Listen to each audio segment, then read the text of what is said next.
जय माता दी दोस्तों। माता रानी आपके सभी कष्टों को दूर करे, आपकी झोली खुशियों से सदैव भरी रहे। नवरात्रि का पर्व 9 देवी अर्थात 9 कन्याओं को समर्पित है। कन्या पूजन करने से हमारे सभी दुख दर्द दूर होते हैं, ग्रह कलेश भी कन्या पूजन से दूर होते हैं और सभी प्रकार के ग्रह दोष हमारे जीवन से हट जाते हैं। कन्या पूजन से घर में खुशियां आती हैं। दोस्तों, इस बार माता हाथी की सवारी पर पृथ्वी लोक में आ चुकी हैं।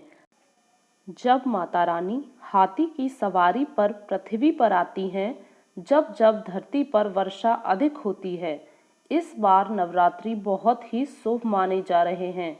दोस्तों, कन्या पूजन के लिए अष्टमी या नवमी तिथि का विधान है। इस बार अष्टमी तिथि 22 अक्टूबर दिन रविवार 2023 को है और नवमी तिथि 23 अक्टूबर दिन सोमवार 2023 को है। अतः आप अष्टमी या नवमी तिथि को कन्या पूजन अवश्य ही करें। कन्याओं को भोजन अवश्य खिलाएं। शास्त्रों में 9 दिनों की नवरात्रि को बहुत ही शुभ माना जाता है। ऐसे में नवरात्रि में जो कन्या पूजा करता है, माता रानी उनके सभी कष्टों को उनके जीवन से दूर कर देती हैं और माँ की उपासना से विनम्रता का विकास होता है। नवरात्रि में 9 दिनों तक माता रानी का पूजन किया जाता है, लेकिन इन दिनों में सबसे ज़्यादा महत्व कन्या पूजन का होता है। कन्या के रूप में स्वयं माँ जगदम्बिका सभी 9 देवियाँ इनके शरीर में कण कण में वास करती हैं। नवरात्रि में छोटी छोटी कन्याओं को माता रानी का ही स्वरूप माना जाता है।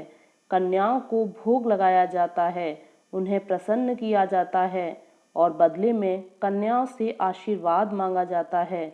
नवरात्रि में कन्याओं को उपहार आदि दिए जाते हैं।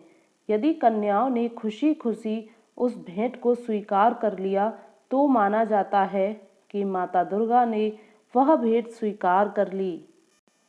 कन्याएं खुश होकर आपके घर से जाती हैं तो मानो कि माता रानी आपसे बहुत खुश हो गईं।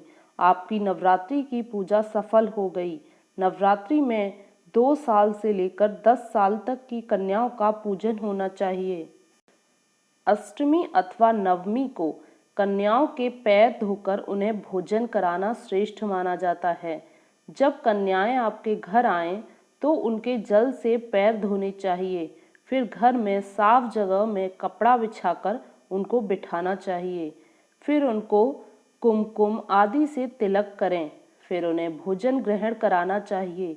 भोजन कराते समय एक बात का विशेष ध्यान रखें कि कन्याओं की थाली में 3 पूड़ी कभी एक साथ ना रखें, इसे अशुभ माना जाता है। कन्याओं के भोजन में हलवा, चना, खीर, पूड़ी, आलू, चने आदि खिलाने चाहिए। भूल से भी माता के प्रसाद में लहसुन प्याज का इस्तेमाल ना करें। कन्याओं को ऐसी कोई भी चीज़ ना दें जिसमें लहसुन प्याज का इस्तेमाल होता हो। कन्याओं को चिप्स कुरकुरे भेंट ना करें क्योंकि इनमें लहसुन प्याज का इस्तेमाल किया जाता है। ऐसे में माता दुर्गा आपसे प्रसन्न नहीं होंगी। एक बात और ध्यान रखें कि कन्याओं को घर में बनाकर ही भोजन कराएं। बाजार से रेडीमेड बना भोजन ना कराएं। अगर आप स्वस्थ हैं तो अपने घर में ही अपने हाथों से बनाकर कन्याओं को खाना खिलाएं।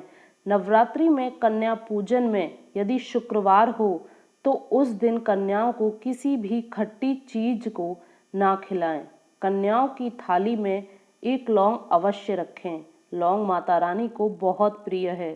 शास्त्रों में ऐसा कहा गया है कि कन्या जितनी खुश होती हैं, माता रानी भी आपसे उतनी ही ज़्यादा प्रसन्न होती हैं। जब कन्या अपने घर जाएं तो उनके पैर अवश्य छू लें और उनसे आशीर्वाद लें।